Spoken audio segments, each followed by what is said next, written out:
Welcome back po sa aking munting channel, Mr. Ukol. Nandito na naman po ang inyong lingkod para magbigay ng tips at giya para po sa araw ng Miyerkules, tama, March 25, 2026. Ang karera po bukas gaganapin sa Philippine Jockey Club. Yan. At meron tayong 7 karera, 7 races. Ang start po ganun pa rin, 5:30 PM.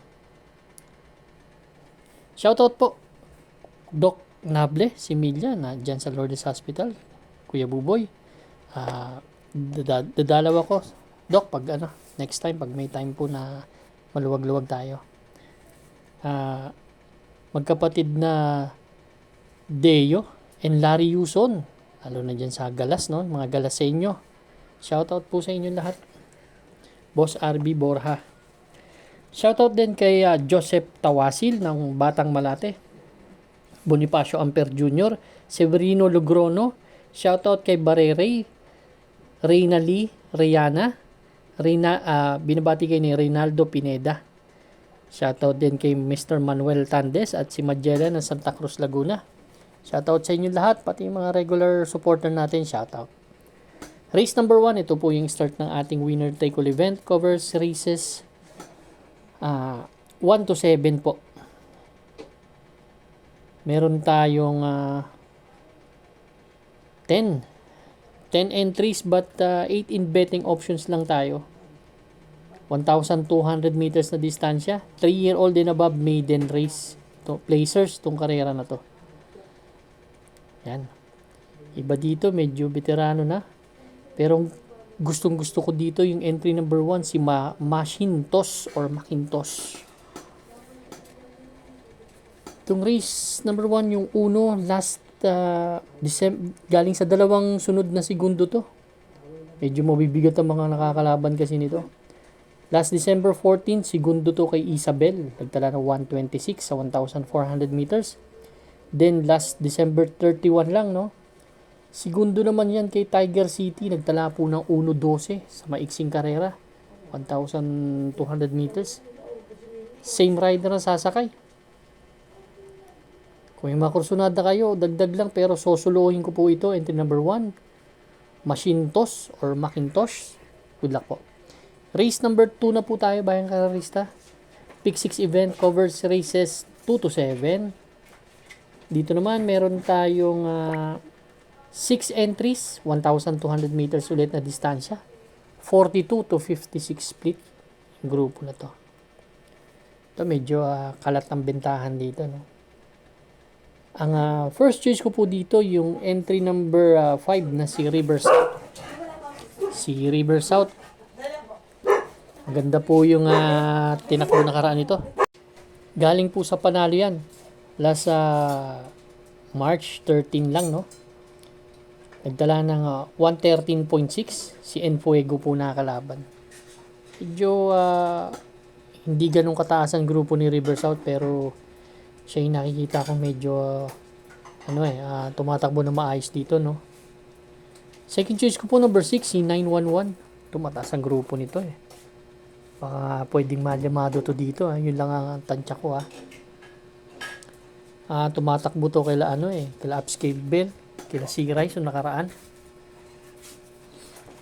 Kaya yan ang aking second choice. Third choice ko yung bagong baba din sa laban, si Stripe of Pink. Si Stripe of Pink naman kaila Light Bearer din tumatakbo, kaila Concrete Solution.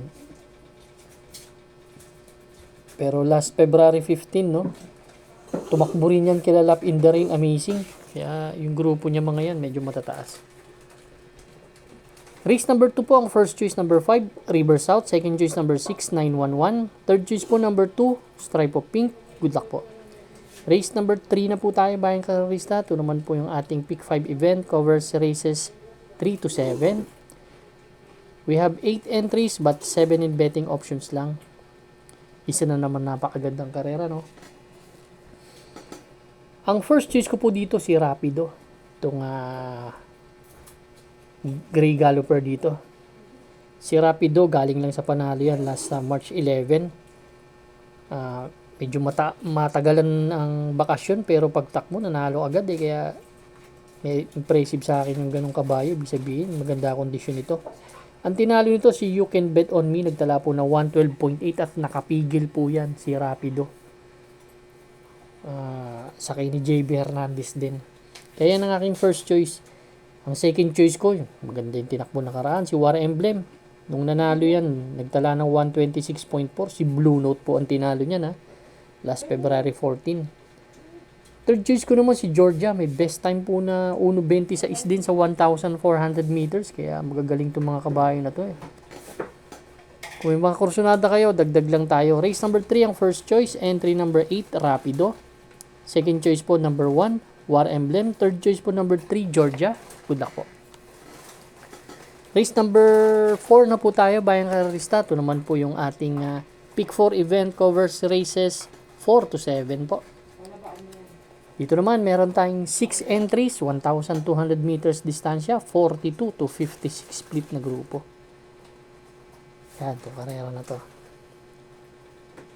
Ang gusto ko dito yung number 6 na si Lucky Fortune. Tersero dumating to kila Static Golden Charger. Nagtala po ng 113.6, same rider nung last March 13, no? Tingin ko siya mauna dito, kaya lang dapat hindi nila madaliin eh. Medyo matulin yung area ni Lucky Fortune. May 23 yung binitawan nakaraan. Kung pipigilin to, talagang pwedeng manalo tong kabayo na to eh. Second choice ko na rin si Supercharger. Super Majority, sorry. Si Super Majority last February, March 15 lang. Tumakbo to kay Charm Boy, medyo pang-anim lang tumimbang, 128, pero may 126 and a half yan nung tinalo niyan si Amaranth dito sa PJC. Race number 4, ang first choice number 6, Lucky Fortune. Second choice po number 2, Super Majority. Good luck po. Race number 5 na po tayo, Bayang Karista. Ito naman po yung ating last extra double and last daily double plus 1 po. We have 7 entries, 1,200 meters na distansya, 42 to 56 split na grupo. Dito sa race number 5, first choice ko number 5, Amor Mi Amor. Ito yung pinato ko nakaraan eh. Medyo kapraso lang nanalo to kay kay instant message, pero magaling yung instant message na yun, yung tinalo niya. Tingin ko pwede pa mag-aumento to. Nagdala ng 113.8, same rider ang sasakay nung nanalo yan. Ang second choice ko po, entry number 3, si Push My Luck. Si Push My Luck, may tulin na kabayo. Last March 11, tersero dumating to kay Bolshevik. Kay Copperfield, nagdala ng 114 and a fraction. Pero may magandang tinakbo to, no? Nung tinalo nito si Galloping Ghost.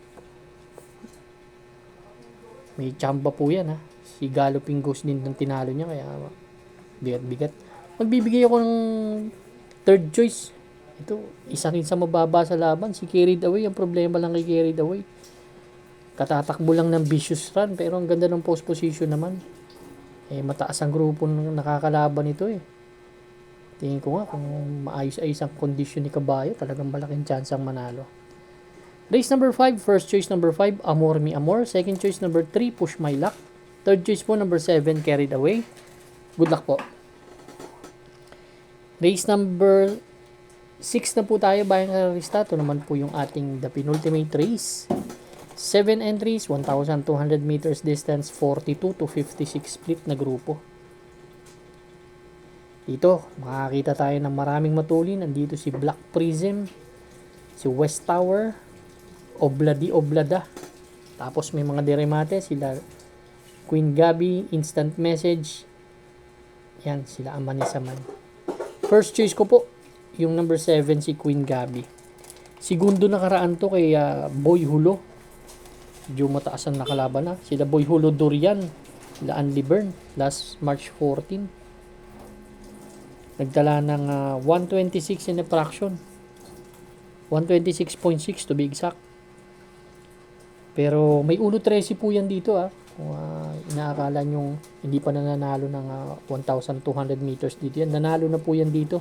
Kaya medyo matagal na, last November 14. Ang tinalo niya si Viva de Oro, nagtala ng 1.13. Magaling din yung hinete, gamay niya yan. Ang second choice ko po, number 3, si Amani Zaman. Layo nanalo nito nakaraan. Tinalo nito si Animo Lasal, sila Kaboom. Impressive time na 125.6 last March 15. Kabayo na to, medyo mataas din naman talaga ang grupo tinatakbuhan yan. Third choice ko po, number 6, Instant Message. Ito yung sumigundo kay Amor Mi Amor. May 113.8, isang derimating kabayo. Baka kasi magbakbakan si Black Prism West Tower eh. Kaya dun tayo sa derimate. Race number 6 po, first choice number 7, Queen Gabi. Second choice po, number 3, Amani Saman. Third choice po, number 6, Instant Message. Good luck po. Race number 7 na po tayo, Bayang Karista. Last and final race for Wednesday night racing. Paratingan po ng ating mga exotics. Winner take all, pick 6, pick 5, pick 4, last extra double, and last daily double plus 1. Distansya, 1,200 meters. Pero baba tayo sa grupong 17 to 41 split. Dito, makakita tayo ng maraming matulin. Bright Mind, Don Damiano, Twinkle Toes. Si Moderna may konting tulin. Si Arigato may tulin. Pero kakampi pa rin ako sa number 2, si Bright Mind. Medyo mataas yung nakalaban nito nakaraan. Si Hanglus po ang nakalaban nito last March 13. Medyo hindi tumimbang, no? Kaila Southern Man. Pero ganun pa man, nagtala pa rin ng 115.4 sa kay ni YL Bautista. Ngayon si Bidiala, ineri niya kasi dun 23 media 22. Ibig sabihin talagang may tulin si kabayo. Si Twinkle Toes ganun din, may tulin din, pero 24 media 23 yun ang eri naman niya. So kung ipipilit si Bright Mind sa harap, medyo kaya rin naman tingin ko. Kung mas maganda nga to, isunod lang paunahin niya si Twinkle Toes Second choice ko yung galing sa Panalos, number 1, Equitem. Si Equitem nanalo doon sa mahabang karera. Last March 14 lang. Si Makarit ang tinalo niyan. Same rider ang sasakay, nagdala ng 128. Pero may ulok 15 media yan sa 1,200 meters. May panalo po sa akin yan. Malaking panalo sa akin yan. Kung may mga kursunada kayo dito sa race 7, dagdag lang po tayo. Race number 7, first choice number 2, Bright Mind. Second choice po number 1, Equitem. Good luck po Bayang Karista. Maraming salamat po sa inyo walang sawang pagtangkilik sa aking munting channel. Good luck and stay safe.